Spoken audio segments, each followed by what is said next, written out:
So, ito pong ating BB-horn na bouncer. Ang ganda po niyan. So, ito parehas na mesh. Sabi-sabi kong binidyohan kasi isa lang pang price. Ito naman cotton. Yan. Tapos, baliktaran nito. Ito tayo sa gitna. Baliktaran yung pad. Yan.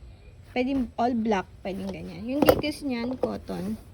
Ang ganda to. Hindi faded yung pagkaka-black niya ha. Dito. Yung details.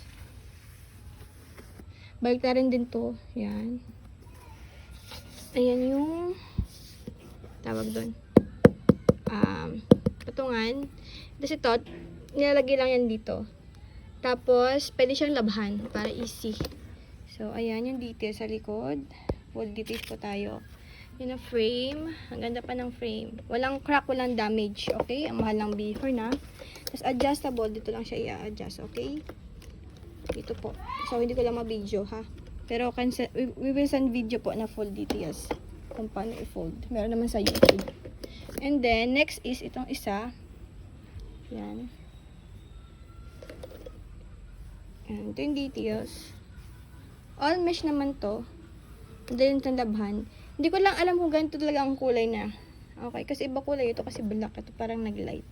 So, as is, kung ano po nasa video, yan po yan, ha? So, yan po yung details. Wala rin po itong damage. Walang mga crack. So, itong side, yan. Ito paras ng kulay black yun. So, all mesh din siya. Baliktaran din to hata. Ay no, baliktaran din. So, ayan po siya. Saka kung sawa na kayo sa color, magbibibi ulit kayo. May nabibili po niyan na ano, seat pad mismo. Nasa 5K or 4.5 yung seat pad nito. Wala pang frame yun ha, kaya ang mahal ng BB-horn eh. So, adjustable din yan. This is Orig BB-horn ha. Yan. Ito yung Xerox copy. Yan. So, ayan po. Thank you.